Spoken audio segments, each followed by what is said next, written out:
I was cleaning out my attic when I found an old N64 cartridge. I wish I hadn't. Honestly, it should have stayed there, forgotten forever.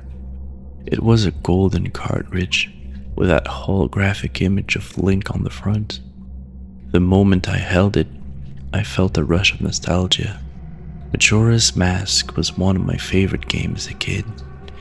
I always loved the eerie atmosphere, how Termina felt alive. Every character following their own little schedule, crossing paths like a real town. It pulled me in, made me feel like I was part of that world. I was lost in those memories when I noticed something strange. Link's face on the label. It wasn't right. The skin was gone. His head looked like a skull, hollow eyes staring back at me, almost like a Stalfos, but without the glowing red pupils. I told myself it must have just been scratched, worn down after sitting in a box for years. But even with that, I couldn't resist. I was excited to relive the story I loved. That night, after I put my son to bed, I plugged the old N64 and powered on. The game started without any issue, which was a relief. Sometimes these old cartridges only seem to work when they feel like it. And given how long this one has been sitting in a dusty box, I half expected it to fail. I let the title screen play, listening to the familiar music, soaking in the nostalgia. But when the moon appeared, something felt off. I always remembered it looking angry, but this time it looked almost sad. The expression made me uneasy, guilty even, like the game itself didn't want me to play again. Maybe I was just misremembering. After all, it'd been decades since I touched it. There was an old save file on the cartridge, probably mine from years ago. I hovered over it, curious to see where I had left off. But then I noticed something impossible. All of Link's hearts were empty. Even if you saved after dying, the game always restored some health upon respawn. Seeing that row of hollow hearts gave me pause. Corruption, I told myself. If I loaded it, it could ruin the rest of the game. So just to be safe, I deleted the file and started a new one. Everything began as I remembered, transforming to a Deku by the Skull Kid, completing small quests, climbing the clock tower. But when I finally reached him at the top, ready to shoot bubbles, something strange happened. The Skull Kid didn't fight back. He just stood there, head lowered, looking sad. He dropped the ocarina without resistance. Okay, maybe the cartridge really was corrupted. Still, I played the Song of Time, but instead of the triumphant notes I remembered, the melody dragged, slower, distorted, almost mournful. My excitement was fading. Between the broken music and odd behaviors, I was starting to feel uneasy. For a while things seemed normal again, minor glitches here and there, some distorted sounds, flickering visuals, but nothing major, at least until I reached the Deku King. When I arrived at Deku Palace, no guards stopped me. Normally you have to sneak past them to reach the imprisoned monkey, but this time no one cared. They just stood there, staring blankly, their faces heavy with sadness. Why did every NPC look so much sadder than I remembered? Was my memory really that bad? Even if I didn't recall every sprite perfectly, I knew the guards were supposed to block the path. Yet they didn't move, didn't speak, just watched me with hollow eyes. I tried talking to one, but the text box never appeared. Nothing. I brushed it off as corruption, but deep down, I knew something wasn't right. Could a glitch really change a game this much?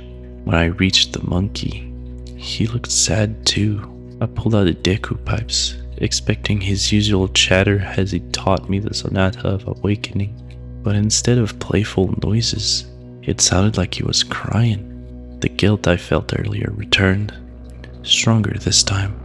This wasn't the game I remembered. It was heavier, depressing. Then the Deku King appeared. Normally he rages as he catches you. But this time, his dialogue was short, chillin'. You shouldn't have come back. A shiver ran down my spine. Corruption couldn't explain this. Still, I kept playing. I pushed through the swamp, entered a dungeon, and reached the first boss. Usually it's an energetic fight, the boss bouncing and spinning like it's dancing, but now it just stood still. I attacked out of confusion more than anything, and it didn't resist. Boss fights aren't fun when your enemy refuses to fight back. I captured the princess in a bottle and returned her to the king. With the moon hanging low, I hurried. Once again, the king's words were brief. Don't come back. I was unsettled, but determined to continue. I readied myself to play the song of time when my son suddenly cried out of his room. The sound startled me so badly I nearly dropped the controller. I rushed to calm him, tucked him back in bed, and returned to the living room. On the screen, the moon was already fallen. I'd forgotten to pause. Annoying, but I'd saved recently, so I wasn't worried. The cutscene ended, and then new text appeared on screen. Dawn of the fourth day. Nothing remains. Link appeared in the middle of what I assumed were the ruins of Termina. Some things felt horribly wrong.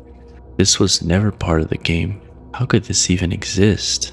The town music played, but slowed down and warped, every note dripping with despair. Most of the buildings had collapsed into rubble. The walls of Clock Town barely stood. That crushing guilt I'd felt earlier was stronger than ever. As I explored, I saw NPCs trapped under the ruins, their bodies broken and bloody. Interacting with them made a single text box appear. Why? And then they stopped moving. It was like they died in front of me. I wanted to shut off the console, to stop playing, but then the happy masked salesman appeared out of nowhere. Normally he's always smiling, but now his face was deadly serious. He stared directly at the screen, like he was about to scold me. The music stopped. Silence. Why did you come back? He asked. Did we not suffer enough? My stomach dropped. I wanted to turn the console off, but I couldn't move. I just sat there, frozen. You should have left us in the box. We don't want to suffer anymore. His words cut through me. I didn't know how to feel. This game, the one I cherished as a kid, was shaming me for playing it, and it worked. I felt ashamed. I wish I had left it in the attic. The salesman turned away and vanished. Control returned to me, but I was too stunned to move. Then without my input, the inventory screen opened. It scrolled on its own to the mask section. Only one mask was there. A mask of Link crying. The game forced it onto me. I didn't want to see more. That was enough. I got up and pressed the power button, but the game didn't stop. It kept playing. On the screen, Link wore the mask. He didn't transform, but when he turned towards me, his expression was the saddest I had ever seen. He fell to his knee, pulled out his sword, and in one swift motion, drove it through his own chest. Blood spilled across the screen before everything went black. Finally, it was over. I exhaled in relief, until I looked down. The cartridge had a hole punched clean through it. I got rid of the cartridge. I told myself it was done. For a while, life pretended to go on as usual. That hollow shame never left me. It threaded through everything. I started seeing a therapist. I told her the story. She called it grief and trauma and offered me techniques I couldn't feel. My parents stepped in and took my son while I tried to pull myself together. I told them I was depressed. I told myself I would get better. Some nights, the memory woke me up. The moon sliding closer, the salesman's eyes, Link's mouth opening, and the way the screen went black. One night, exhausted and shaken, I opened my bedside drawer. The revolver was there, tucked under a pile of old receipts. I held it for a long time, breathing shallow and cold. The story ended there, or at least that's where I stopped telling it.